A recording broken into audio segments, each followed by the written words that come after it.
Welcome back my dear students. आज हम शुरू करने वाले हैं हमारा फाइनेंशियल परफॉर्मेंस मेजरमेंट। क्या बोला सर आपने? Financial performance measurement. आज हम ये पूरा टॉपिक सीखने वाले हैं। आज का हमारा पूरा दिन इसके ऊपर डेडिकेटेड रहेगा। दोस्तों, क्या है फाइनेंशियल परफॉर्मेंस मेजरमेंट? हम सर इसे कहाँ यूज करते हैं, क्यों यूज करते हैं, कहाँ इसकी शुरुआत हुई थी, इसे हम अपने बिजनेस में क्यों यूज करते हैं, हर बात के ऊपर में डिस्कशन करेंगे। सबसे पहला ऑब्जेक्टिव मुझे आपसे पूछना है दोस्तों कि मुझे अपने बिजनेस को चालू करते समय किन बातों का ख्याल रखना है। आप कौन सी बातों का ख्याल रखेंगे, या फिर मुझे आपसे अगर पूछना रहे कि जब आप बिजनेस स्टार्ट करेंगे अपना, तो आपके क्या ऑब्जेक्टिव्स रहेंगे बिजनेस में। अगर सर मैं धंधा चालू कर रहा हूं तो मेरे धंधे में क्या ऑब्जेक्टिव रहेंगे, मैं धंधा क्यों चालू करूंगा।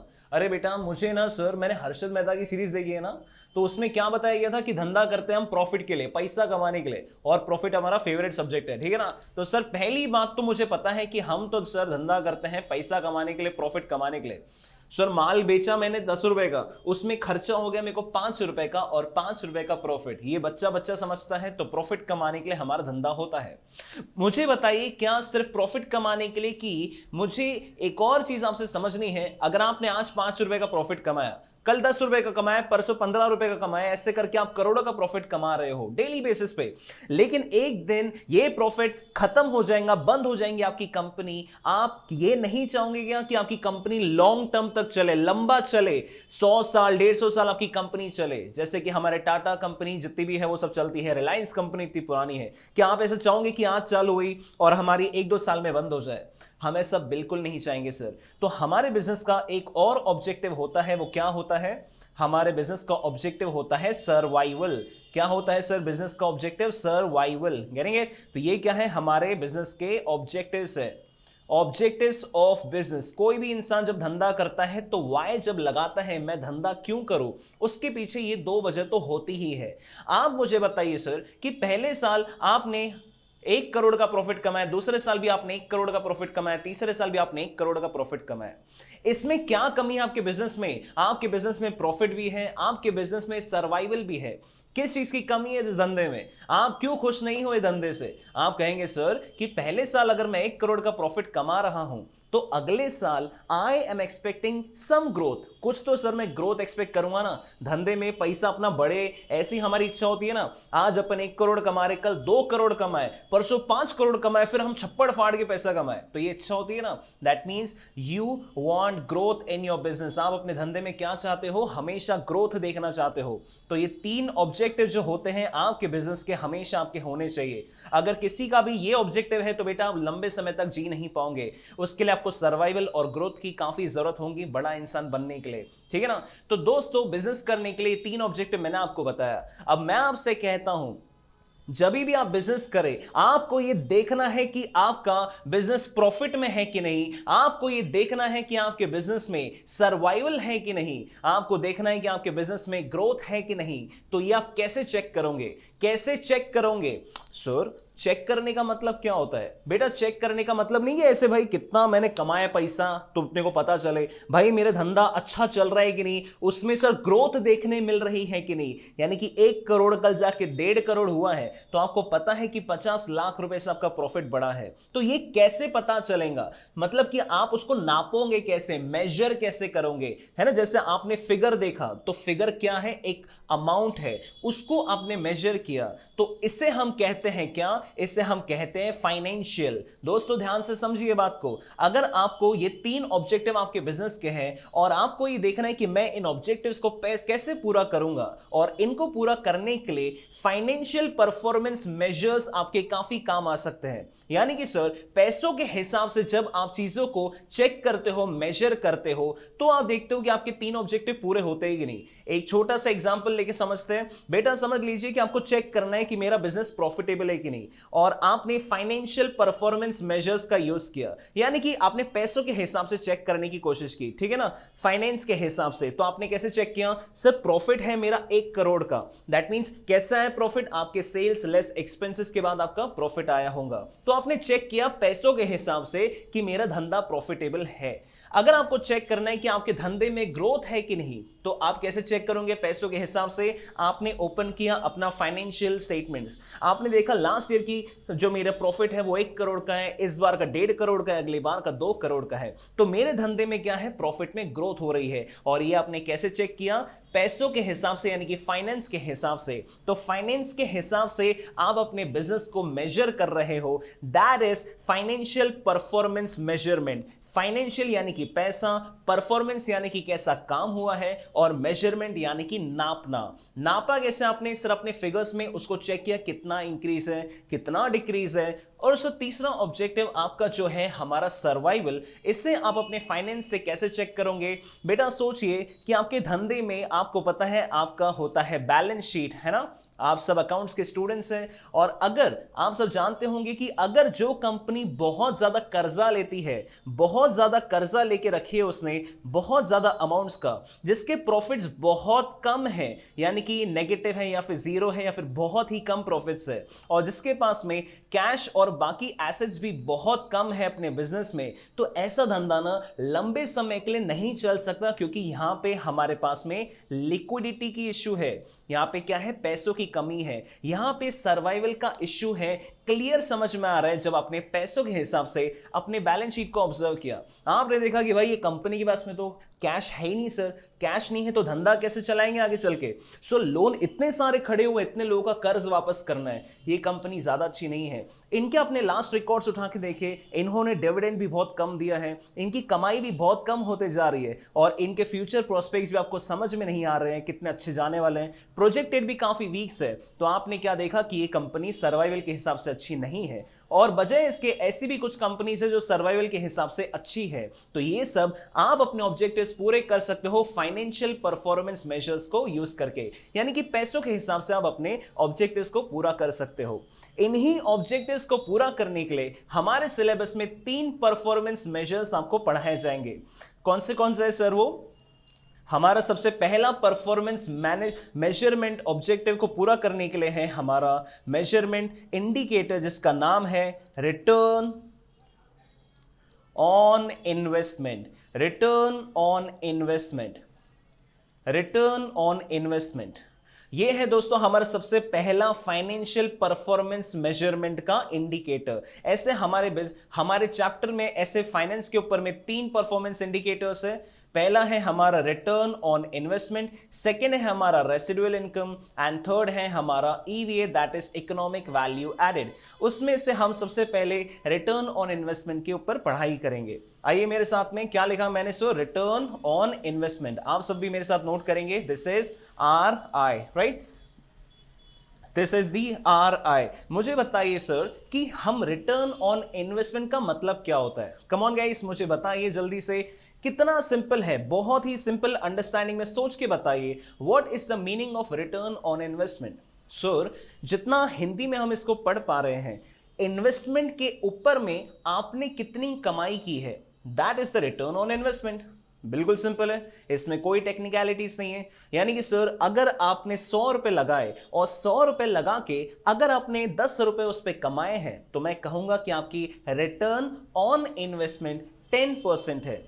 कितना बोला मैंने?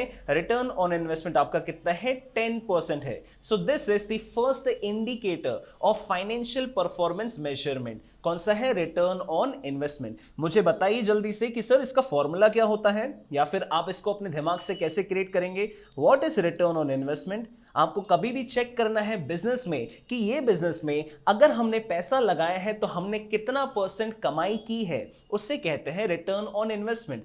क्योंकि हर बिजनेसमैन की चाहत होती है कि सर मुझे 10% कमाई हो, मुझे 20% कमाई हो। आप लोगों से मैं कहता हूं कि आप लोग मुझे लाख रुपए दीजिए, और लाख रुपए के ऊपर में आप मुझे बताइए कि आपकी कितनी एक्सपेक्टेशन है। आपने बोला सर मुझे ना कम से कम 10% कमाई चाहिए। मैंने आपको पैसा कमा के दिया और मैंने आपको 15,000 रुपीज उसमें कमा के दिए, यानी कि आपने 15% कमाए मुझसे, तो आपके लिए रिटर्न ऑन इन्वेस्टमेंट हो गई 15,000, क्योंकि आपने 15% उस पर कमाया है। मतलब क्या हो गया सर इसका फॉर्मूला? 15% कैसे आया है? आपने कितनी कमाई की है, दैट इज इनकम, और इनकम कैसे आता है बेटा? आपको पूरा बिजनेस आपने देखा है, सर हमने जो सेल किया है यानी कि रेवेन्यू हुआ है, उसमें से सारे खर्चे हटाने के बाद में जो प्रॉफिट आता है वो हमारा क्या हो जाता है? हमारा इनकम हो जाता है, ठीक है ना। और हमारा क्या है, ये हम चेक करते हैं इन्वेस्टमेंट के ऊपर में हमने कितना पैसा लगाया है, और इसे अगर हम 100 से मल्टीप्लाई करें तो हमें एक परसेंटेज मिल जाता है जिसे हम कहते हैं रिटर्न ऑन इन्वेस्टमेंट। और इसमें आपकी इनकम का मतलब क्या होता है, जल्दी बताइए। What is the income? This is the net profit, यानी कि जो भी आप कमाई करते हैं, net profit, net income from investment, right, जो आप कमाई करते हैं। और इन्वेस्टमेंट का मतलब क्या होता है बेटा, ये तो बताने की भी जरूरत नहीं है। जो आप पैसा धंधे में लगाते हैं उसे हम कहते हैं investment. Amount invested, amount invested in business, जो आप अपने धंधे में पैसा लगाते हैं उसे कहते हैं इन्वेस्टमेंट। बहुत ही सिंपल है, राइट। अच्छा, मुझे सर आपके साथ में एक छोटा सा एग्जांपल करना है, आप मुझे करके बताएंगे और बताएंगे कि रिटर्न ऑन इन्वेस्टमेंट कितना होगा, ठीक है ना। आइए बहुत ही सिंपल एग्जांपल, बहुत ही सिंपल एग्जांपल करेंगे। मुझे बताइए, मिस्टर राव हैज इन्वेस्टेड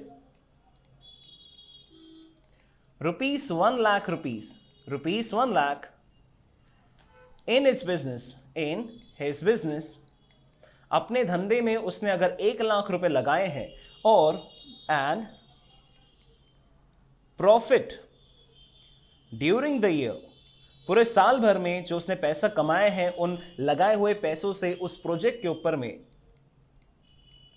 अगर वो आपका 10,000 रुपीज है, कितना है? अगर आपका 10,000 रुपीज है तो आपको कैलकुलेट करके बताना है कि हमारा ROI कितना होगा। आप जल्दी से मुझे करके बताइए गाइस, काफी इजी क्वेश्चन है। अगर ये क्वेश्चन मैं फर्स्ट क्लास के स्टूडेंट्स को भी दे दूं तो भी कर लेंगे, इतना सिंपल है। सर मैंने कमाए हैं 10,000 रुपए, मैंने पैसे लगाए हैं 1 लाख रुपए, तो मैंने कितना परसेंट रिटर्न कमाया है लगाए हुए पैसों पे? मैंने 10% कमाया है, ये तो आप ओरली बता सकते हैं। और अगर हमें लिख के बताना है तो आप क्या कहेंगे? सर इनकम अपॉन इन्वेस्टमेंट आपकी कितनी है?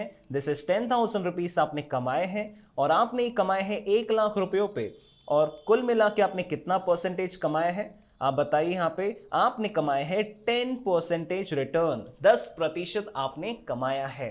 गाइस, हम यहां पे फाइनेंस की क्लास को डिस्कस नहीं कर रहे हैं, ठीक है ना। हम यहां पे फाइनेंशियल मैनेजमेंट को डिस्कस नहीं कर रहे हैं। हमारा मेन सब्जेक्ट है कौन सा guys? Come on, strategic cost management and performance evaluation. हम उसके अंदर में परफॉर्मेंस मेजरमेंट के चैप्टर के अंदर है, और उसके अंदर भी हम बात कर रहे हैं रिटर्न ऑन इन्वेस्टमेंट में। हमारा मेन ऑब्जेक्टिव इस टॉपिक को सीखने का यह है कि अगर आप अपनी कंपनी में परफॉर्मेंस को मेजर करना चाहते हैं, ये देखना चाहते हैं कि मेरी कंपनी ने अच्छा परफॉर्म किया है कि नहीं किया है, तो आप रिटर्न ऑन इन्वेस्टमेंट को कैसे यूज कर सकते हो अपने एम्प्लॉइज की क्लास लेने के लिए कि भाई तूने कैसा काम किया है, तेरे को बोला ना इतने परसेंट रिटर्न कमाने का, क्यों तूने गंदा काम किया है, ठीक है ना। तो आप अपने डिविजनल मैनेजर्स को कैसे ट्रीट करोगे और ये ROI के बेसिस पे आप अपने बिजनेस को कैसे मैनेज करोगे, हमारा वो सीखने का ऑब्जेक्टिव है। तो आइए अगले सवाल की तरफ चलते हैं जो आपको मुझे सोच के बताना है। आइए मुझे बताइए, question for you all guys, come on, आपको अपना दिमाग लगा के क्वेश्चन मुझे बताना है। How ROI can be used, कैसे आप ROI को यूज कर सकते हो to measure performance. To measure what? To measure performance of managers. Sir आपके मैनेजर ने कैसा काम किया है, आपके एम्प्लॉइज ने, आपके वर्कर्स ने कैसे काम किया है, उसको आप ROI की मदद से कैसे चेक कर सकते हो, उसके बेसिस पे आप क्या डिसीजन निकाल सकते हो, कैसे काम करोगे ROI के बेसिस पे आपके मैनेजर्स को अपना डिसीजन मेकिंग के लिए या फिर कोई भी काम के लिए उनसे आपको काम करवाना है, उनका परफॉर्मेंस अच्छा था कि नहीं, या कैसे ROI के थ्रू चेक करोगे। यह आपके ऊपर एक छोटा सा सवाल है दोस्तों, प्लीज अपना दिमाग लगाइए, सोच के देखिए कि कैसे काम होगा, कैसे होता है कोई भी बिजनेस में, कैसे टारगेट्स दिए जाते हैं। टारगेट टारगेट टारगेट, आप अपने एम्प्लॉइज को टारगेट दीजिए और वो अगर टारगेट अचीव करेंगे तो भाई उनकी वाहवाही होंगी। As simple as that, right. सोचिएगा इस कैसा होगा यहां पे, come on, take your time, सोचिए।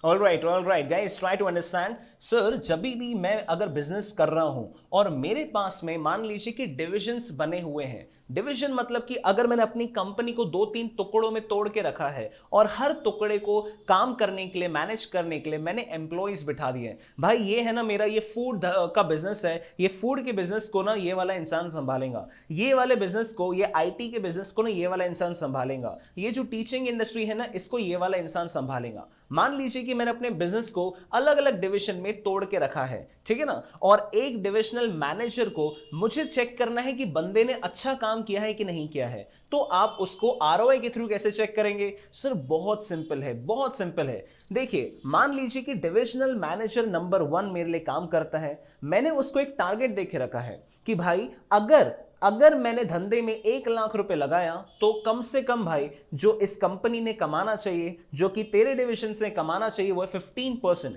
कम से कम 15% रिटर्न हमें चाहिए। और अगर आपके डिवीजन ने अच्छा काम नहीं किया तो मतलब कि आपके डिविजनल मैनेजर ने अच्छा परफॉर्म नहीं किया है। As simple as that. अगर आपके डिविजनल मैनेजर ने अच्छा परफॉर्म किया है तो उसको तारीफ मिलेगी, अगर उसने 15% से ज्यादा अच्छा परफॉर्म किया है तो उसका और नाम किया जाएगा, उसको प्रमोशन मिलेगा, उससे हर तारीफ मिलेंगी, उससे कंपनी में और अच्छी पोजीशन पे आप जाने का मौका मिलेगा। लेकिन अगर उसने 10% रिटर्न, 9% रिटर्न, 6% रिटर्न, बहुत कम परसेंट कमा के दिया है बिजनेस का, तो हम उसको तारीफ नहीं करेंगे, उसको हम वार्निंग देंगे, उसको समझाएंगे कि भाई तो अपने बिजनेस में ना ध्यान दे, नहीं तो अगली बार हम तेरा प्रमोशन रोक देंगे, हम तेरे इंसेंटिव्स कम कर देंगे, तेरी सैलरी कम कर देंगे, हो सकता है कि आपको नौकरी से भी निकाल दे। तो इस प्रकार से आरओआई के थ्रू हम किसी भी डिविजनल मैनेजर का परफॉर्मेंस चेक कर सकते हैं। आइए नोट करेंगे। Divisional managers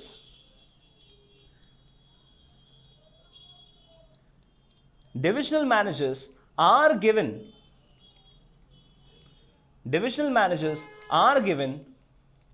targets to achieve.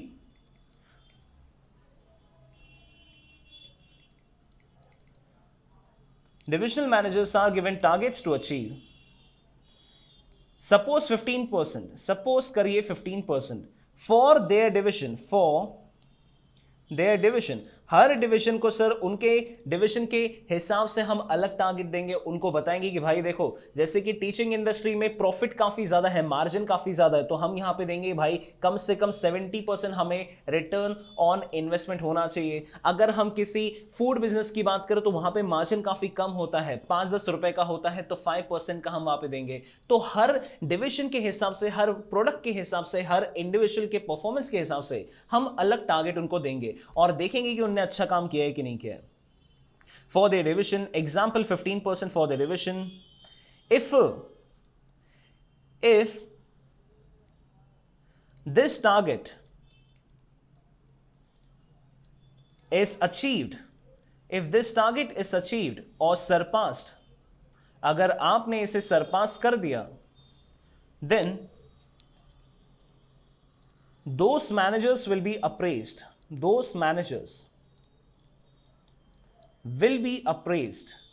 will be appraised, उनकी तारीफ की जाएंगी सर, उनको हम शाबाशी देंगे, उनको समझाएंगे भाई तूने बहुत अच्छा काम किया।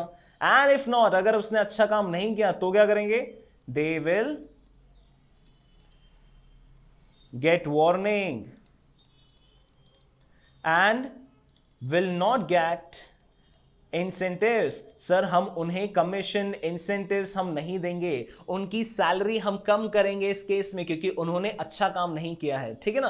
किसी भी डिविजनल मैनेजर का एक काम होता है कि अपने डिवीजन में ज्यादा से ज्यादा प्रॉफिट कमा के दे। अगर वो प्रॉफिट नहीं कमा पा रहे हैं तो उनकी गलती है, उन्हें अपने डिवीजन में ज्यादा प्रॉफिट्स कमाने की कोशिश करनी चाहिए, है ना, और कोशिश करना चाहिए कि कम से कम इन्वेस्टमेंट हो। एग्जाम्पल के लिए दोस्तों समझ के देखिए, अगर मैंने आपके डिवीजन में 1 लाख रुपए लगाए हैं और आपने वहां पे 10,000 रुपीज कमा के मुझे दिए हैं, तो कितने परसेंट रिटर्न हो गए? 10%। कोई भी डिविजनल मैनेजर को अगर अपना आरओआई बढ़ाना है तो दो ही तरीके हैं इसके। क्या है पहला तरीका? मान लीजिए कि अगर मैंने इसको 15,000 कर लिया, मतलब कि अगर मैंने अपने बिजनेस में कमाई बढ़ा दी, प्रॉफिट बढ़ा दिया और इन्वेस्टमेंट उतना का उतना ही है, तो आपने देख लिया कि ये कितना हो जाएगा, 15% हो जाएगा, राइट। और सेकेंड तरीका आपके पास में क्या है कि आप क्या कर सकते हो, आप अपने बिजनेस में जो आपने पैसा लगाया है, जो कैश अपने इन्वेस्ट किए हैं, जो अमाउंट इन्वेस्ट किया है, उससे आप क्या कर सकते हो, उससे आप कर सकते हो कम। 90,000 अगर आपने कर दिया तो आपका क्या हो जाएगा, यहां पे भी आपका ये जो है आपका 10% से यहां पे बढ़ जाएगा। देखिए कितना हो रहा है, सॉरी दिस इज 10,000। अगर आपने 10,000 कमाए हैं और अगर आपने इन्वेस्टमेंट अमाउंट को कम किया है अपना, तो कितने रुपए हो रहा है आपका, 10,000 डिवाइड बाय 90,000 इज व्हाट आपका होता है कितना परसेंट, 11% हो जाता है आपके रिटर्न्स, 11.11% आपके रिटर्न्स हो जाते हैं। ऐसे अगर आपने इसको 80,000 70,000 कर दिया तो आप यहां पे अपना अचीव कर सकते हो। तो कोई भी डिविजनल मैनेजर हमेशा क्या करता है, कोशिश करता है कि मुझे अपने निर्धारित जो टारगेट है उससे मुझे ऊपर कमाना है।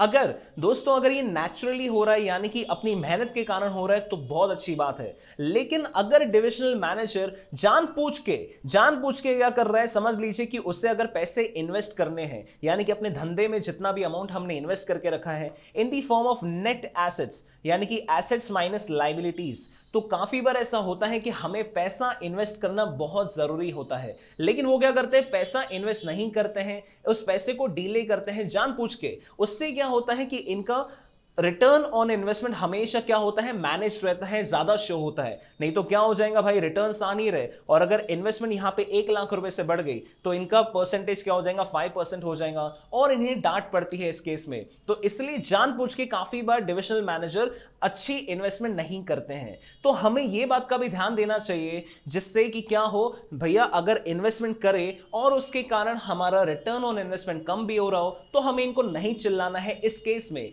तो ये भी एक सीखने वाली बात है जो कि हम आने वाले क्वेश्चंस में देखने वाले हैं। फिलहाल के लिए इतनी बात समझिए कि रिटर्न ऑन इन्वेस्टमेंट कैसे निकलता है, उससे परफॉर्मेंस मैनेजमेंट के लिए कैसे यूज किया जाता है, right.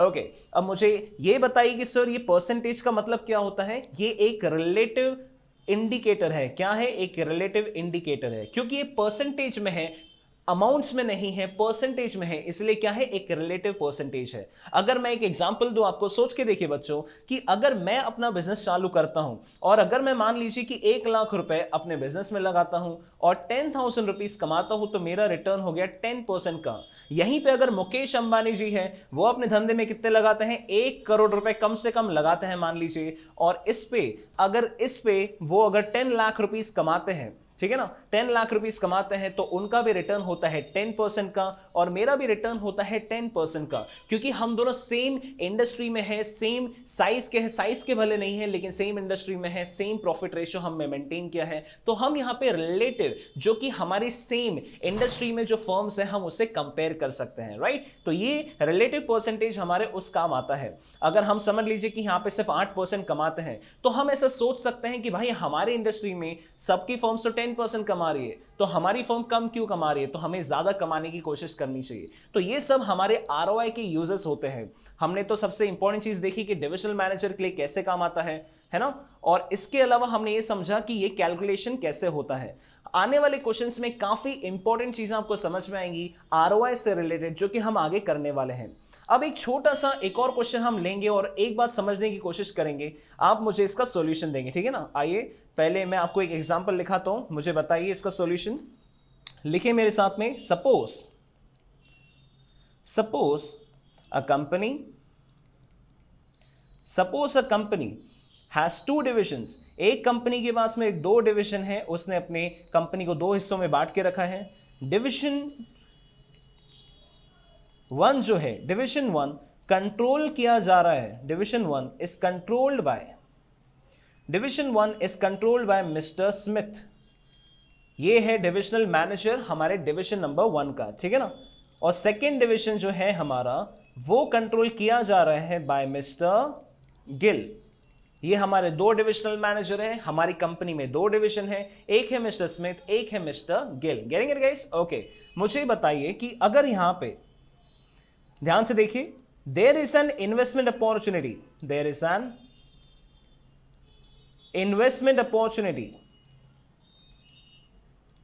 There is an investment opportunity, there is an investment opportunity of 20 lakh rupees. There is an investment opportunity of 20 lakh rupees, यानी कि 20 लाख रुपए की हमें क्या है, हमारे पास में कैपिटल है पैसा लगाने के लिए, हम पैसा लगा सकते हैं 20 लाख रुपीस। आपको मैं अगर लाके दे रहा हूं और मैं आपको बोल रहा हूं कि ये 20 लाख रुपए रखो अपने पास में, तो कौन सा डिविजनल मैनेजर इन पैसों से अपने धंधे में पैसे लगाएगा, वो हम चेक करना चाहते हैं। आइए देखते हैं, हमारे पास में कुछ गिवन इंफॉर्मेशन आपको मैं दिखा रहा हूं। यहां पे देखिए, ये है हमारे डिवीजन नंबर 1 के लिए इंफॉर्मेशन और ये है हमारे डिवीजन नंबर 2 के लिए इंफॉर्मेशन। बहुत ध्यान से सुनिएगा बेटा, यहां पे ये देखिए, ये है पर्टिकुलर्स, आपके सामने इंफॉर्मेशन मैं दे रहा हूं, आप सॉल्व करके मुझे बताएंगे। सबसे पहली इंफॉर्मेशन, कंट्रोल्ड बाय, कौन इसे कंट्रोल कर रहा है, जल्दी बताइए। यहीं से देख के, सर इसे कंट्रोल कर रहा है स्मिथ और इसे कर रहा है गिल, राइट। सेकेंड इंफॉर्मेशन आपको मैं बता रहा हूं, प्रेजेंट, सुनिए ध्यान से, प्रेजेंट ROI,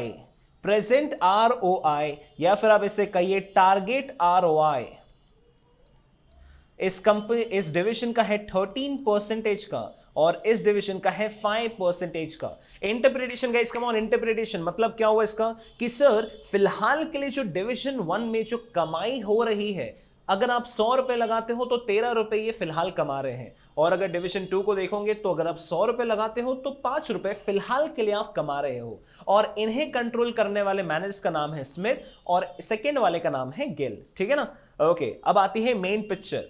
अब दोस्तों आपके पास में है इन्वेस्टमेंट अपॉर्चुनिटी, दोनों डिविजनल मैनेजर्स को मैंने अपने साथ में बिठाया है और मैं उनसे पूछ रहा हूं कि भाई हमारे पास में 20 लाख रुपए हैं इन्वेस्ट करने के लिए, कौन सा डिविजनल मैनेजर इन पैसों को इन्वेस्ट करेगा। आपको मैं एक और छोटी सी इंफॉर्मेशन दे देता हूं।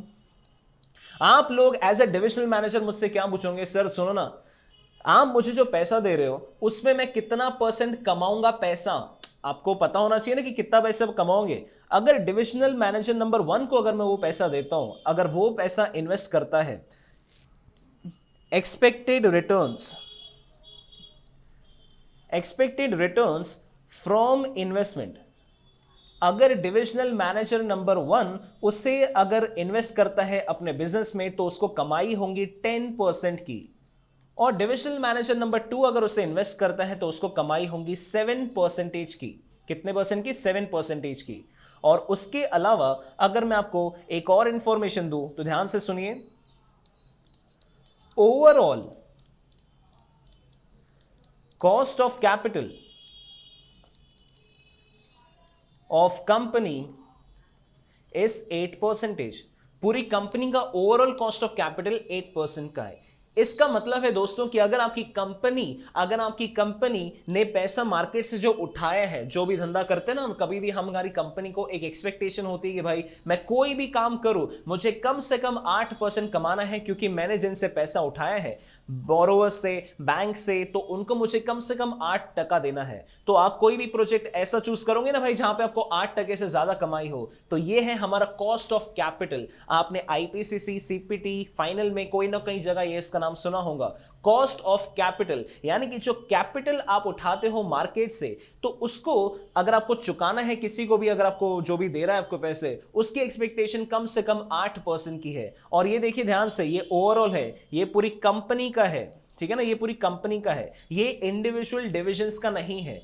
आप सब एक बात बहुत ध्यान से सोचिए बच्चों कि डिवीजन है क्या, एक कंपनी के ही हिस्सेदार है। तो भाई अगर समझ लीजिए कि कंपनी पापा है और ये दोनों डिवीजन उसके बेटे हैं, तो पापा की रिक्वायरमेंट है कि कम से कम 8% हमारे पास में क्या होना चाहिए, हमारी कम से कम कमाई होनी चाहिए। अगर 8% से कम कमा रहे हो तो भाई आपके पास में समझ लीजिए कि नुकसान ही होना है, क्योंकि हमें तो भाई 8% वापस करना ही है लोगों को। 8% से ज्यादा अगर आप कमाओगे तो ही हमारे पास कुछ पैसे बचेंगे, ठीक है ना। तो ये आपके पास में क्वेश्चन है, मैं आपसे सिंपल क्वेश्चन पूछता हूं, कौन सा डिविजनल मैनेजर 20 लाख रुपीस को लेना चाहेगा और उसे अपने डिवीजन में इन्वेस्ट करना चाहेगा, सोच के बताइए।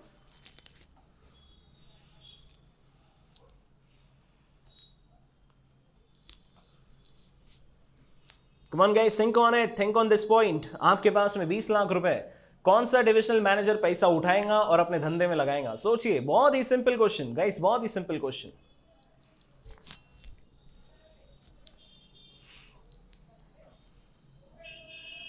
ऑल राइट गाइस, मुझे उड़ती उड़ती आवाज आ रही है आपके अंदर से। देखिए, मुझे बताइए कि सही सोच रहोगे मैं आपके लिए।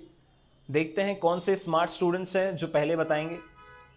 ओके गाइस, सुनो यहां पे बेटा बहुत ध्यान से।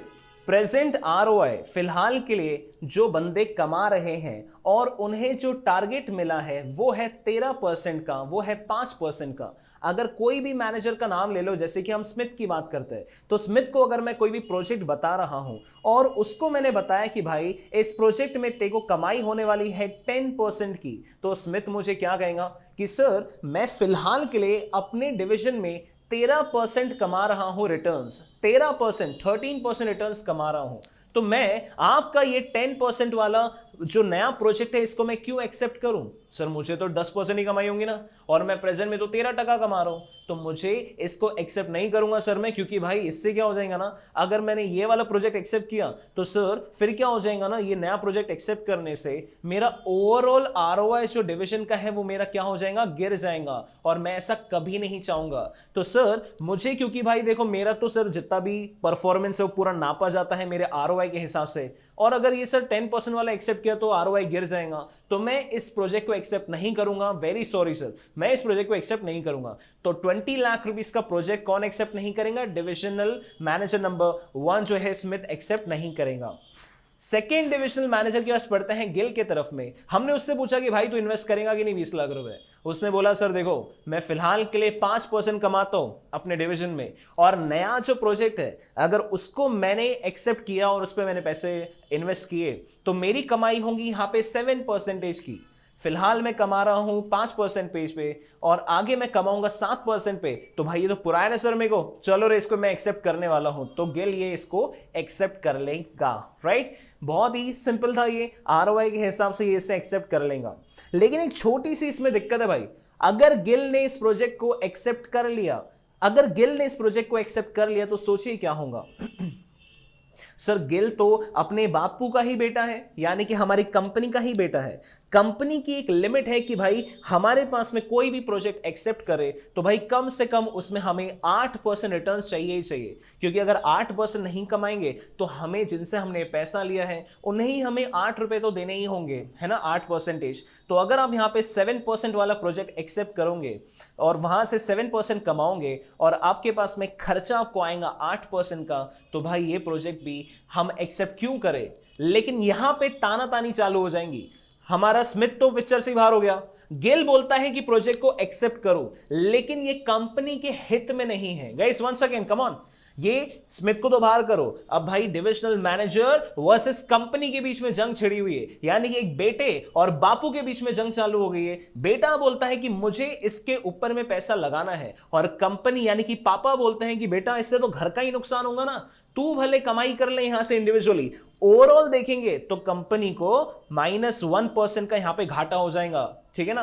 तो भाई तू इस प्रोजेक्ट में हामी मत भर। लेकिन ये क्या बोल रहा है गिल कि मेरे को करने का है, मेरे को इस प्रोजेक्ट में एक्सेप्टेंस चाहिए, मैं इस प्रोजेक्ट में डालना चाहता हूं। और यहां पे हमारी क्या हो जाती है, यहां पे बहस शुरू हो जाती है, और ये बहस खत्म नहीं हो पाती है क्योंकि इस मेजर में हम कोई भी एक एप्रोप्रिएट सॉल्यूशन की तरफ नहीं बढ़ पा रहे हैं। राइट, यहां पे कुछ ना कुछ गलती हो रही, ये एक प्रॉपर तरीका नहीं हो रहा है हमारे डिसीजन को लेने का। तो यहां पे क्या है, हमारे लिए गलतियां हो रही है। आइए इन गलतियों को एक बार नोटिस करेंगे और सोचेंगे कि इसको हम कैसे दूर करें, क्योंकि पापा और बेटे में अभी भी मतभेद शुरू है। बापू के लिए प्रोजेक्ट एक्सेप्ट करना गलत है, बेटे के हिसाब से सही है, तो डिसीजन नहीं मिल पा रहा है। आएंगे। और बेटा अगर आपको डिसीजन नहीं मिल रहा है तो जो हमने एक टॉपिक सीखा था गोल कॉन्ग्रुएंस, आपने नाम सुना होगा, यानी कि अपना भला मत सोचो, अपनी कंपनी का भी भला सोचो। डिविजनल मैनेजर अगर अपना भला सोच लेगा और उसके कारण कंपनी का नुकसान हो रहा है तो ओवरऑल पूरी कंपनी का नुकसान हो रहा है, तो डिविजनल मैनेजर को भी शुरू में अच्छा लग रहा है लेकिन लॉन्ग टर्म में तो कंपनी ही बंद हो जाएंगी। तो हमें दोनों का सोचना चाहिए, विन विन सिचुएशन हमेशा क्रिएट करनी चाहिए, ठीक है ना। आइए एक पॉइंट नोट करेंगे। पहले मुझे बताइए विच manager will accept the proposal and why, कौन सा मैनेजर एक्सेप्ट करेगा और क्यों करेगा, ठीक है ना, और कौन रिजेक्ट करेगा। देखो Smith manager of division 1 will not accept the project, will not accept the project since ROI of his division is more than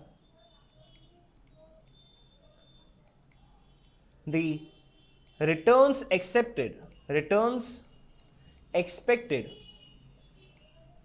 from proposal। जो प्रपोजल आने वाला है सर, उसके हिसाब से मेरे आरओआई जो मैं प्रेजेंट में कमा रहा हूं वही ज्यादा है, तो मैं नया प्रोजेक्ट एक्सेप्ट नहीं कर पाऊंगा। और हमारा जो सेकंड मैनेजर है गिल, क्या वो इस प्रोजेक्ट को एक्सेप्ट करेगा बताइए? Manager Gill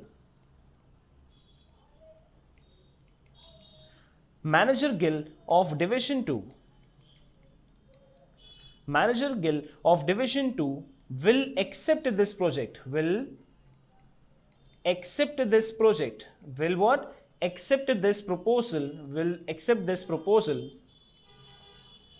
as proposed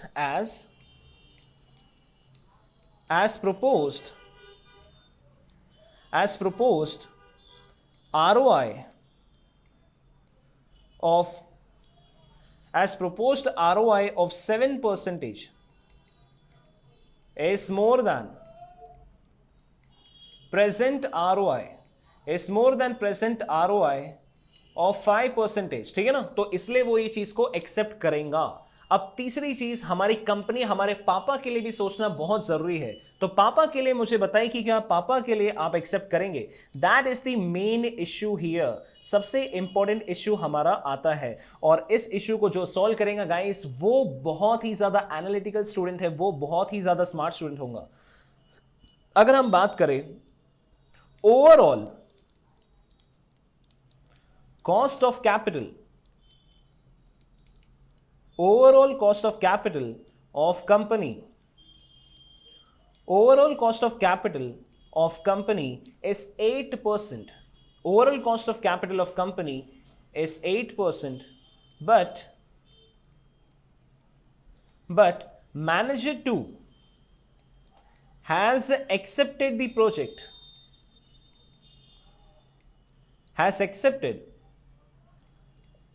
or wants to accept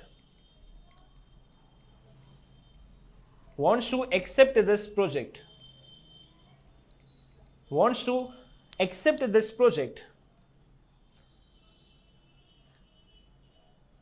which is not in interest of company as a whole।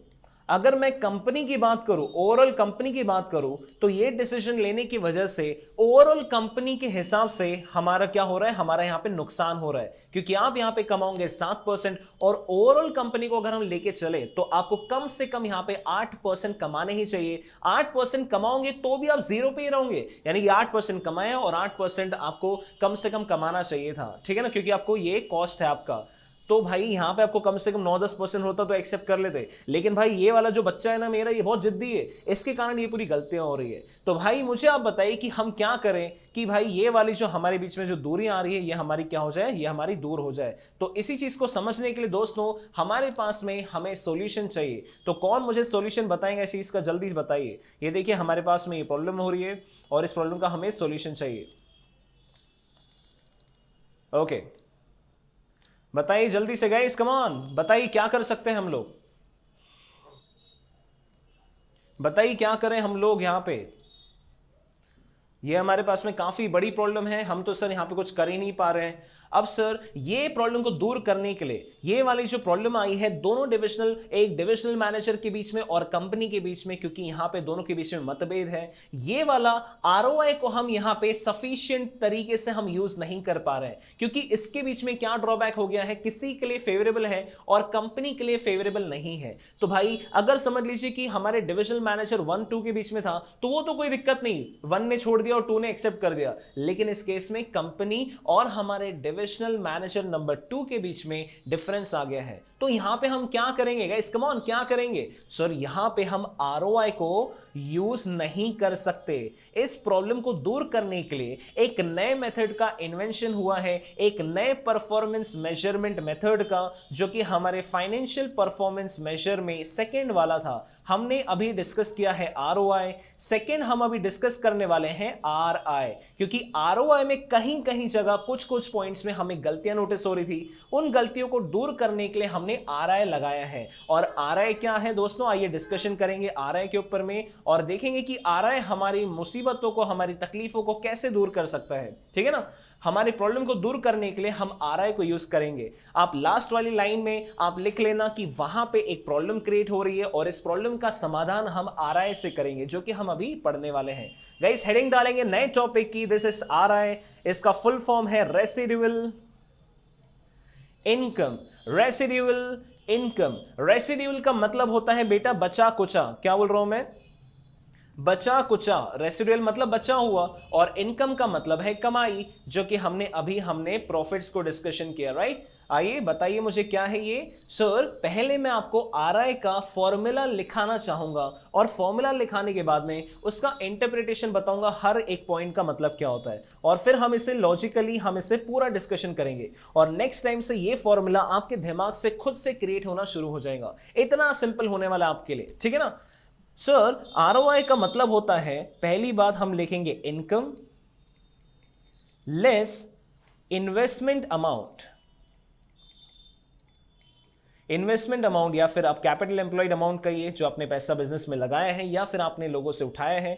Investment amount into cost of capital, into cost of capital. अब दोस्तों बहुत ही ध्यान से मेरी बात को सुनेंगे, एक एक चीज के ऊपर में आपकी बिल्कुल नजर होनी चाहिए। ध्यान से सुनिए, आपने अपने धंधे में नया धंधा चालू करने के लिए आपको चेक करना है कि मैंने कितना अच्छा काम किया है। हमारा क्योंकि मेन ऑब्जेक्टिव क्या है कि मैंने कैसा परफॉर्म किया है, मैंने पर्सनली एज अ बिजनेसमैन कैसे परफॉर्म किया है, मेरे मैनेजर जिससे मैंने अपना बिजनेस संभालने के लिए दिया था उसने कैसा परफॉर्म किया है। हम ये सब देखना चाहते हैं हमारे परफॉर्मेंस मेजरमेंट में। और अगर अच्छा परफॉर्म किया है तो हम उसको बोनस देंगे, सैलरी देंगे, पीठ में थपथपाएंगे, उसकी तारीफ करेंगे, गर्लफ्रेंड के साथ घूमने के लिए भेजेंगे, सब कुछ करेंगे उसके लिए। लेकिन अगर अच्छा परफॉर्म नहीं किया तो उतनी गालियां सुनाएंगे। तो आरआई एक ऐसा परफॉर्मेंस मेजरमेंट है जो कि हमें एब्सोल्यूट टर्म्स में बताना है, एब्सोल्यूट टर्म्स में बताता है कि आपने कैसा काम किया है।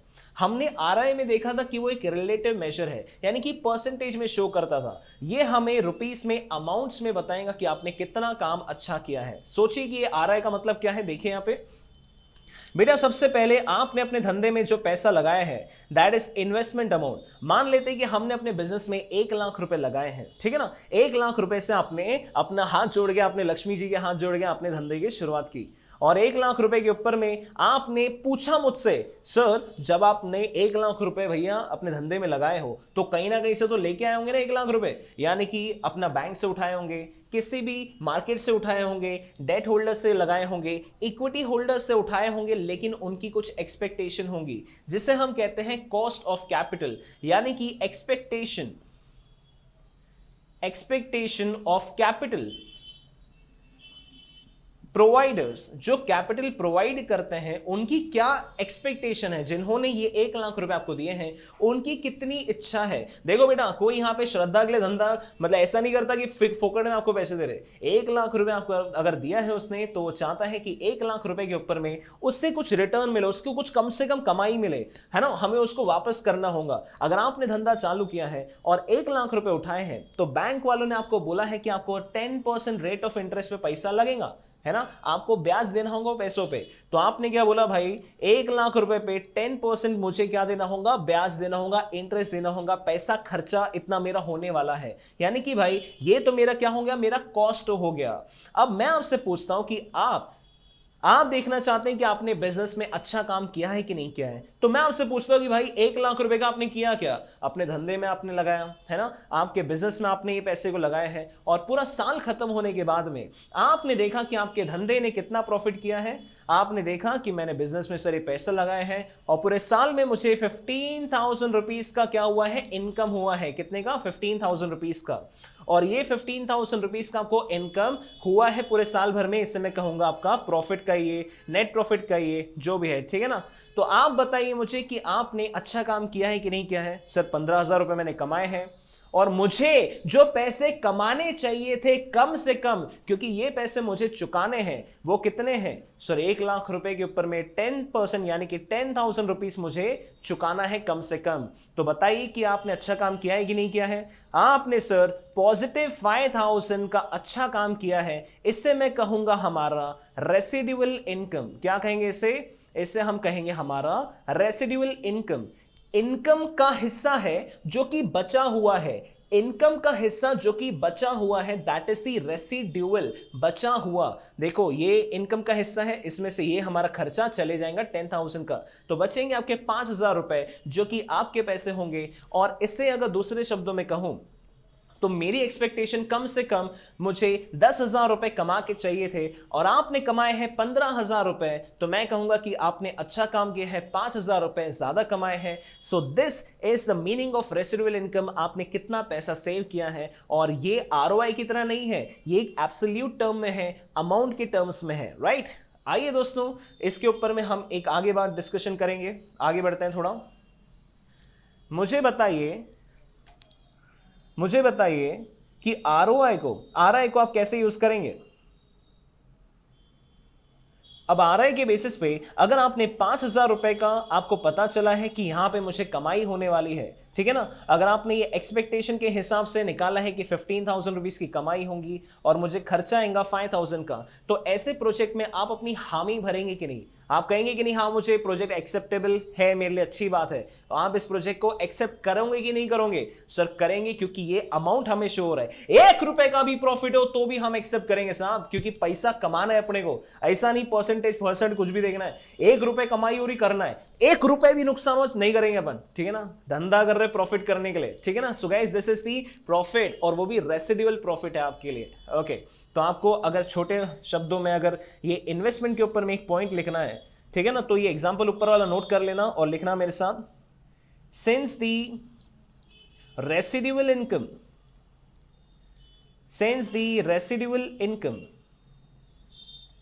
residual income is positive, we should definitely invest in the project. We should definitely invest in the project as company will earn 5,000 out of it. हम 5,000 रुपए कमाने वाले हैं, इसलिए हम इस प्रोजेक्ट को एक्सेप्ट करेंगे। लेकिन सर ये तो हो गया हमारे इन्वेस्टमेंट के हिसाब से। हमारा फिर से एक ही सवाल, हम इस एससीएमपी पढ़ाई कर रहे हैं और एससीएमपी में हमारा ऑब्जेक्टिव सर कहां पैसा लगाए कहां नहीं, वो नहीं है। हमारे डिविजनल मैनेजर्स के परफॉर्मेंस को हम कैसे एवेल्युएट करेंगे, उन्होंने अच्छा काम किया है कि बुरा काम किया है, हमारा ये जानने का पर्पस है। तो आइए मुझे बताइए आरआई कैसे यूज सकता है हमारे परफॉर्मेंस के मेजरमेंट में। क्वेश्चन आप लिखेंगे मेरे साथ, हाउ आरआई, इसके बाद जो मैं लिखे residual income, how residual income will be used, कैसे रेसिडुअल इनकम को आप यूज करोगे टू मेजर परफॉर्मेंस, जल्दी बताइए दोस्तों कैसे यूज करोगे। गाइस कम ऑन सोचिए, आरआई को आप कैसे यूज करोगे परफॉर्मेंस को मेजर करने के लिए। Come on guys, come on. सोचिए हमारा यहां पे क्या ऑब्जेक्टिव है। ऑब्जेक्टिव को सोचिए, ऑब्जेक्टिव को मैंने मार्केट से पैसा उठाया है, एक रेट ऑफ इंटरेस्ट थे, उसके ऊपर मुझे कम से कम कमाई करनी है। अगर डिविजनल मैनेजर ने जितनी एक्सपेक्टेशन है उस पैसे की, अगर उसको क्रॉस कर दिया, उससे ज्यादा कमाई कर दी, तो मैं कहूंगा कि आपके डिविजनल मैनेजर ने अच्छा काम किया है, आपका डिवीजन बहुत प्रॉफिटेबल है, आपके डिवीजन ने लंबा और बेहतरीन काम किया है। उसको शाबाशी देंगे उस डिविजनल मैनेजर को, उसकी तारीफ करेंगे। और अगर वो फ्यूचर में ऐसे प्रोजेक्ट लेना चाहे जो कि प्रॉफिटेबल है, आरआई के हिसाब से हम उसे अप्रिशिएट करेंगे, हम उसे झुकाएंगे नहीं बिल्कुल भी, ठीक है ना। तो इसके लिए वो काम आ सकता है। आई नोट करेंगे मेरे साथ, divisional manager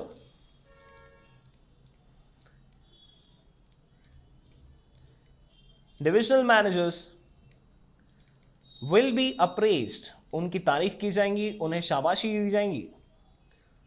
if their division is having और मेकिंग, अगर वो कर रहे हैं पॉजिटिव RI, अगर उनका डिविजन पॉजिटिव RI कर रहे हैं तो अप्रेस करेंगे। एंड विल बी वॉर्न्ड, अगर नहीं किया, and if it's negative they will be warned, they will be warned, उन्हें हम चेतावनी देंगे, समझाएंगे, ठीक है ना, राइट।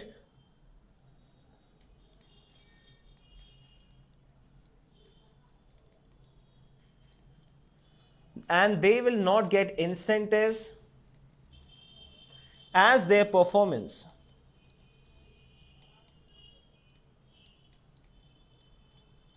इज नॉट गुड, उनका परफॉर्मेंस अच्छा नहीं है क्योंकि कंपनी के या फिर उनके डिवीजन के RI के फिगर्स नेगेटिव है।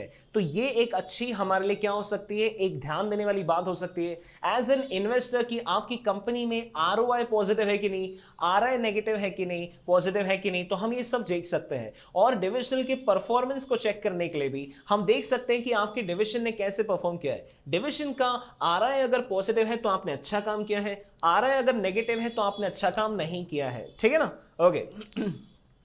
ओके दोस्तों, अब हम आते हैं हमारे प्रॉब्लम पे। हमारा सेम क्वेश्चन हम रिपीट करेंगे, आप भी प्लीज उसे एक बार नोट कर लीजिए मेरे साथ में, वापस से फटाफट लिखेंगे, ठीक है ना। अब से रिपीट करो एग्जांपल को। हमारे पास में दो डिवीजन थे, डिवीजन नंबर 1, डिवीजन नंबर 2, याद है आपको। ये चला रहा था हमारा स्मिथ, ये चला रहे थे मिस्टर गिल। हमारे पास में 20 लाख रुपीस की एक इन्वेस्टमेंट अपॉर्चुनिटी थी, 20 लाख रुपीस की एक इन्वेस्टमेंट अपॉर्चुनिटी थी। यहां पे हमारे एक्सपेक्टेड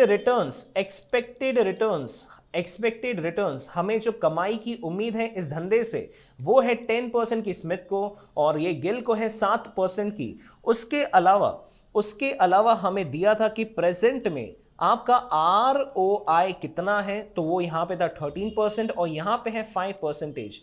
आपको मुझे बताना है कि हमें इस प्रोजेक्ट को एक्सेप्ट करना चाहिए कि नहीं। और एक आखिरी अमाउंट आपके लिए दिया हुआ है वहां पे, वो है overall cost of capital, company का है 8% का, यानी कि कंपनी ने मार्केट से जो पैसे उठाए हैं उनके ऊपर उसे 8% कम से कम देना होगा। और ये हमारी क्या है, मिनिमम एक्सपेक्टेशन है, हमें ये पैसा तो देना ही है। इसके ऊपर अगर कुछ कमाई होगी तो हमारा फायदा होगा। तो मुझे बताइए कि इसके बेसिस पे RI के बेसिस पे क्या हमारी जो प्रॉब्लम हो रही थी एक डिविजनल मैनेजर और पापा के बीच में, क्या वो पूरी हो सकती है। गाइस कम ऑन सोचिए और इस प्रॉब्लम को पूरा कीजिए अपने हिसाब से, सोच के देखिए। come on guys, take your time, come on, all right, come on students, come on। Okay चलो सर, हम करके दिखाते हैं। सर RI का फुल फॉर्म क्या होता है, रेसिडुअल इनकम। और रेसिडुअल इनकम कैसे आती है सर, आपकी एक्सपेक्टेशन कितनी है, कॉस्ट ऑफ कैपिटल, ठीक है ना। आपकी एक्सपेक्टेशन कितनी है, कॉस्ट ऑफ कैपिटल, कम से कम भाई हमें ये तो कमा के उन्हें वापस करना ही है। और ये पैसा हम किस पे कमाएंगे, हमारे जो पैसे हमने इन्वेस्ट किए हैं हम उसके ऊपर इतना परसेंटेज हमें कम से कम कमा के देना है। देख रहे हो फॉर्मूले का फॉर्मेशन कैसे हो रहा है। मुझे भाई रेसिडुअल इनकम यानी कि बची हुई इनकम, तो इनकम में से कुछ तो गया, जो बचा होगा ना तो इनकम, तो रेसिडुअल इनकम निकालने के लिए मुझे इनकम में से कुछ तो मेरा हिस्सा गया हुआ। अच्छा क्या गया हुआ यार, मैंने ना मार्केट से जो पैसा उठाया या फिर जो मैंने पैसा इन्वेस्ट किया है, यानी कि नेट एसेट्स में, या फिर जो मैंने पैसा उठाया है नेट एसेट्स, या फिर इसको आप कैपिटल एम्प्लॉयड बोलो, इन्वेस्टमेंट का हो, ये है मैंने पैसा उठाया हुआ और इसके ऊपर में मुझे इन्हें कुछ ना कुछ पैसा वापस करना है जिनसे मैंने कैपिटल उठाया हुआ है, ठीक है ना। अगर उसके ऊपर मैंने कमाई कर दी तो वो जो ऊपर की कमाई है उससे मैं कहूंगा residual income. Formula ready guys, come on, सब दिमाग का गेम है, आपको कुछ याद नहीं करना है।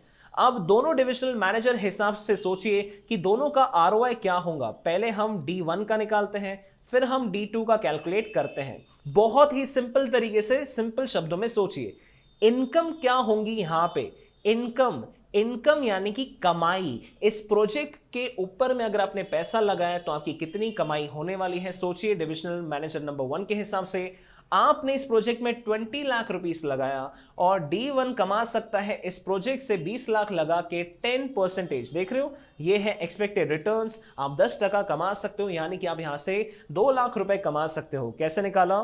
20 लाख रुपीस के ऊपर आप सर 10% कमा सकते हो, यानी कि आप 2 लाख रुपए इस प्रोजेक्ट से कमाओगे। और डिविजनल मैनेजर नंबर 2 अगर 20 लाख रुपए लगाएगा तो कितने परसेंट कमाएगा इस पे? देखिए कितना लिखा है, वो कमाएगा यहां से 7%। कितना कमाएगा? 7%। 7% ऑफ 20 लाख इज व्हाट? 1,40,000। बिल्कुल क्लियर है यहां तक के? ओके सर, इन्वेस्टमेंट अमाउंट कितना है? क्योंकि इस फॉर्मूला के हिसाब से इनकम आ गया है। इन्वेस्टमेंट अमाउंट बताइए कितना है? Investment amount sir, investment amount कितना है? 20 लाख रुपए। या तो आप ऑप्शन डिविजन नंबर 1 लगाएंगे या तो डिविजन नंबर 2 लगाएंगा। हम इवैल्यूएशन कर रहे हैं, ठीक है ना। ये इन्वेस्टमेंट हो गया।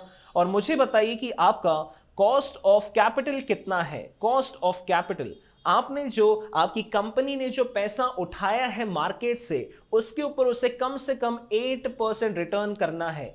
8% रिटर्न करना है। हमने कंपनी के जो ओवरऑल कॉस्ट ऑफ कैपिटल है हमने उसको कंसिडर किया है, क्योंकि हमारे पास में जो फिगर्स दिए हुए हैं वो है ROI के, यानी कि हम प्रेजेंट में कितना परसेंट कमा रहे हैं। लेकिन हमारे ये कोई काम कर रही है, क्योंकि हम क्या देखना चाहते हैं, हमने जो मार्केट से पैसा उठाया है उसके ऊपर कितनी एक्सपेक्टेशन है, हमें कितना पैसा चुकाना है कम से कम, क्योंकि हमें ऊपर की कमाई देखनी है, रेसिडुअल इनकम देखनी है। तो बताइए मुझे कितनी हो रही है दोनों केस में? सर बहुत ही सिंपल है, 2 लाख रुपए की मेरी कमाई है और सर रेसिडुअल इनकम तब आएंगी जब मैं ऊपर का हिस्सा कैलकुलेट करूंगा, यानी कि जो मुझे कुछ वापस करना है पैसा, 20 लाख रुपए मैंने लेके रखे हैं मार्केट से, उसके ऊपर मुझे 8% वापस करना है पैसा, और ऊपर का जो कमाई होंगी वो होंगी मेरी रेसिडुअल इनकम। 20 लाख रुपए के ऊपर में मुझे 8% कम से कम कमाने हैं, यानी कि कितने हो गए? 1,60,000 रुपए मुझे कम से कम कमाने हैं। मैंने कमाए हैं, यानी कि डिविजन नंबर 1 के मैनेजर ने कमाए हैं 2 लाख रुपए कमा सकता है, और उसको कमाई बचेंगी 40,000 रुपए की, बचेंगी, यानी कि रेसिडुअल इनकम RI इसकी होने वाली है 40,000 की, और इसकी बताइए कितनी होंगी? This is 2 lakh. कितनी होंगी इसकी भाई इनकम? फटाफट से बताइए, इसकी इनकम कितनी होगी? दिस इज 1,40,000 माइनस 20 लाख पे आपका 8%, ये है 1,40,000 आप कमाओगे ये प्रोजेक्ट से, और आपको पैसे वापस करने हैं 1,60,000 रुपए। गाइस इंटरप्रिटेशन करिए, 1,60,000 रुपए वापस करने हैं आपको, खर्चा करना है, पैसे रिटर्न करने हैं, और आपकी जो कमाई होने वाली है वो है 1,40,000 रुपए। तो नेट में आपको फायदा हो रहा है कि नुकसान हो रहा है? यहां से आपको सर हो रहा है नुकसान, यहां पे हो रहा है आपको 20,000 का नुकसान। तो बताइए मुझे कि क्या इस प्रोजेक्ट को आप एक्सेप्ट करोगे एज डिविजन मैनेजर नंबर 2? आप इसे बिल्कुल भी एक्सेप्ट नहीं करोगे, और इस केस में आप इसे एक्सेप्ट कर लोगे, इससे ये एक्सेप्ट कर लेगा। अच्छा सर मुझे एक बात नहीं समझी, पहले तो ऐसा हो रहा था कि इसके फेवर में आ रहा था और इसके लिए नहीं आ रहा था, ऐसा क्यों?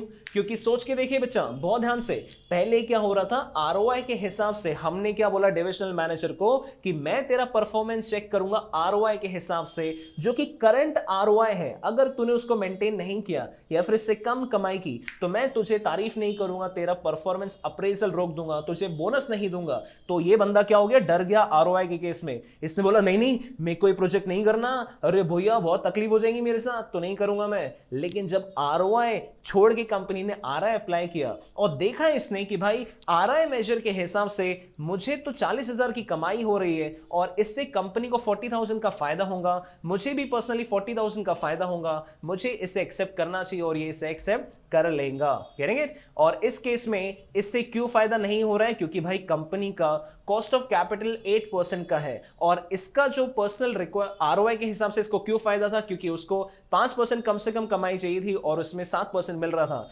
लेकिन यहां पे कंपनी और मैनेजर में मतभेद थे, इसलिए ROI सही नहीं था, इसलिए हमने RI में मूव किया। और आप देख सकते हो RI में हमने कॉस्ट ऑफ कैपिटल को कंपनी का कंसिडर किया है दोनों केस में। तो यहां पे कंपनी और मैनेजर के बीच की जो दूरी थी, जो डिफरेंसेस थे, जो उनके दिमाग में अलग अलग बातें थी, वो दूर हो जाती है। और इस केस में हम क्या कर सकते हैं, हम RI अप्लाई कर सकते हैं, और यहां पे हम इन्वेस्टमेंट एब्सोल्यूट टर्म्स में ले सकते हैं।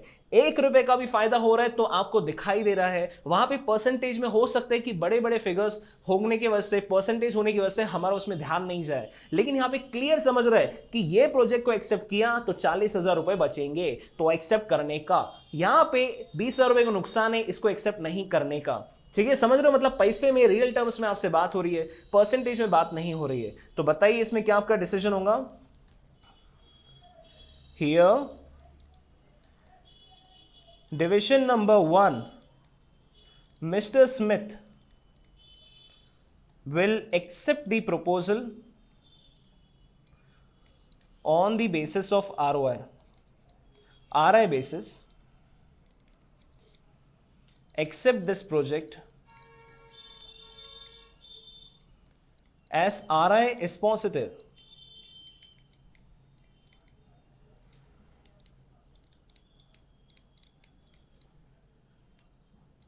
Mr. Gill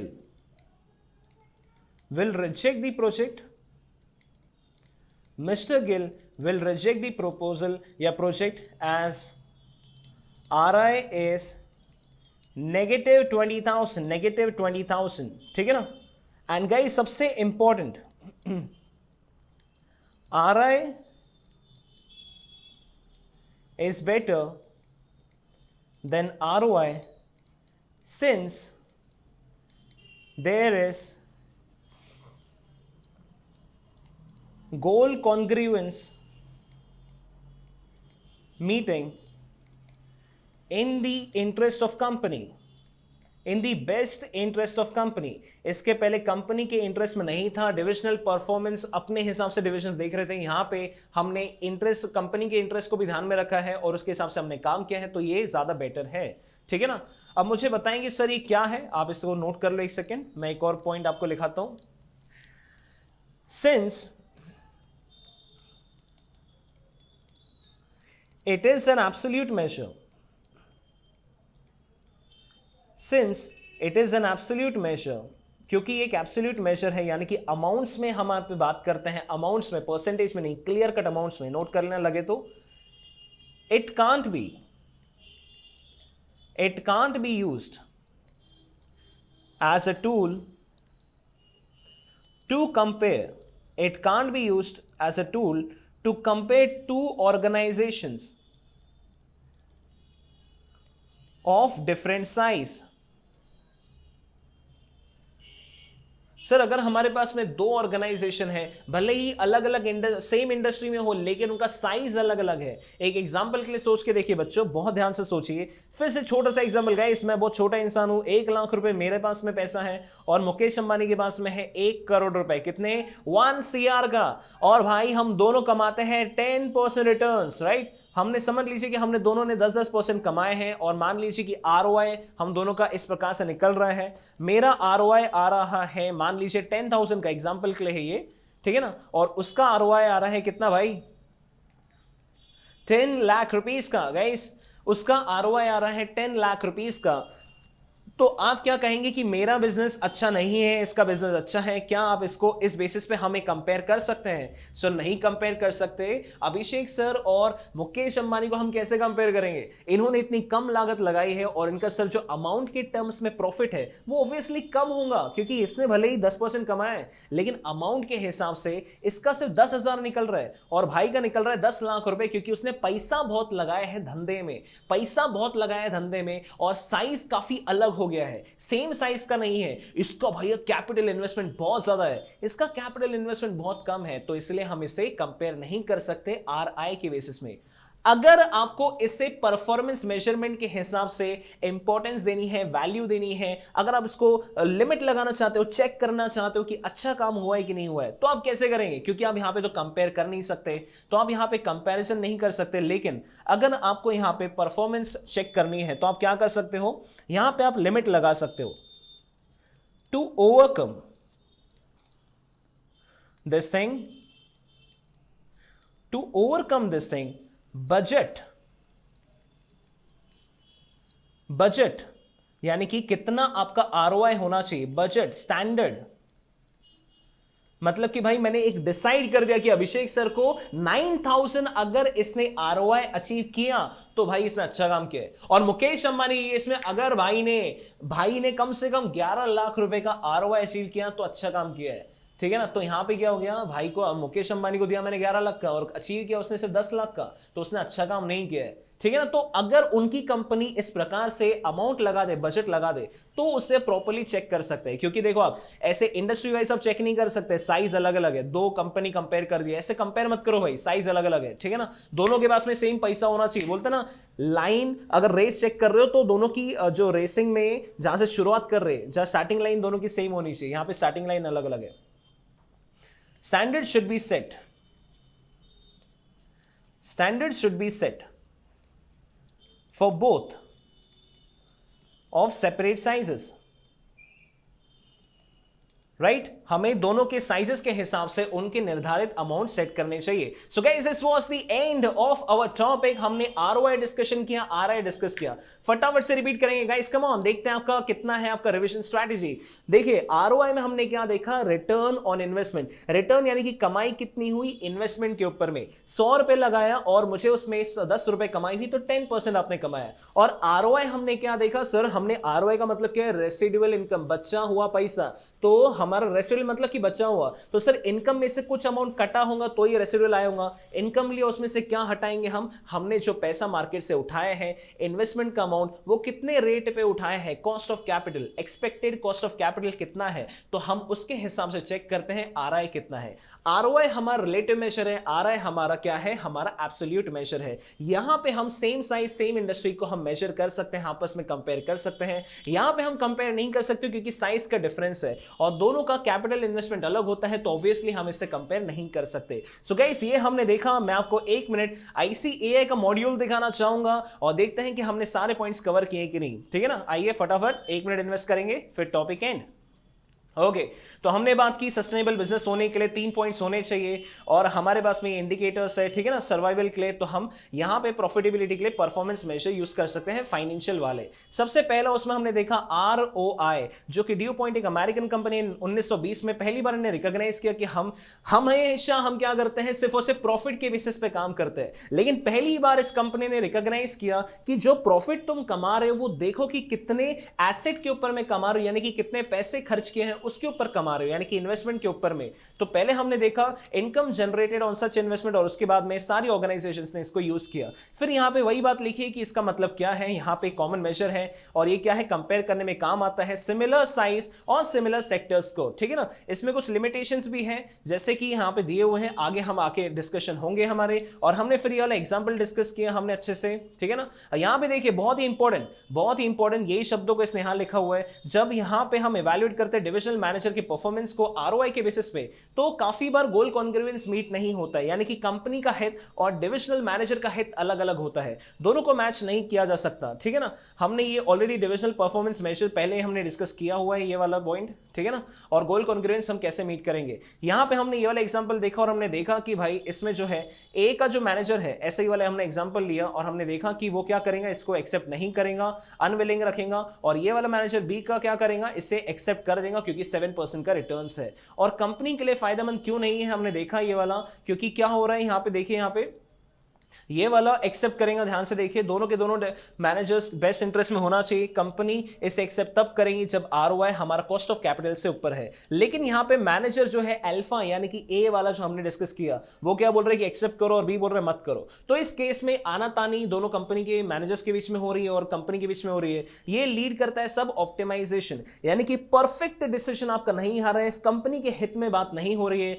और ये लैक ऑफ गोल कॉन्ग्रुएंस है। तो हमें क्या करना चाहिए, हमें आरओआई को यूज करना चाहिए इस दूरी को दूर करने के लिए। आरआई का मतलब यहां पे बताया हुआ है और हमने ये एग्जांपल के थ्रू हमने प्रूव किया है कि आरआई क्यों अच्छा है इस डेफिशिएंसी को दूर करने के लिए। ये एक एब्सोल्यूट मेजर है, हमने बात की। और यहां पे हमारा क्या होता है, देखिए यहां पे अगर एब्सोल्यूट मेजर है, जो हमने लास्ट पॉइंट डिस्कस किया, हम केपेबल नहीं है as a tool to make compare करने दो ऑर्गेनाइजेशंस को। हमने दो अलग अलग साइज की, जैसे कि मैं और मुकेश अंबानी को हमने कंपेयर किया। ये ऑब्वियस है कि लार्ज ऑर्गेनाइजेशन ज्यादा रेसिडुअल इनकम कमाएगा स्मॉल वाले के कंपैरिजन में। तो इसको दूर करने के लिए आपको क्या करना चाहिए? आपको टारगेट सेट करना चाहिए, आपको टारगेट या फिर बजट सेट करना चाहिए फॉर ईच डिविजन, और कंसिस्टेंट एसेट साइज और मार्केट की कंडीशन को ध्यान में रख के। सो guys, this was the end of question. आपके जो भी डाउट्स होंगे फिर से एंटरटेन किए जाएंगे, बिल्कुल एनी टाइम आप कह सकते हैं। आने वाले लेक्चर्स में हम सारे क्वेश्चंस आरआई और आरओआई से रिलेटेड संबंधित, और इसके बीच में क्या डिफरेंसेस आते हैं, कहां पे हमें तकलीफ आती है, कैसे उन तकलीफों को दूर किया जाता है, डिविजनल मैनेजर्स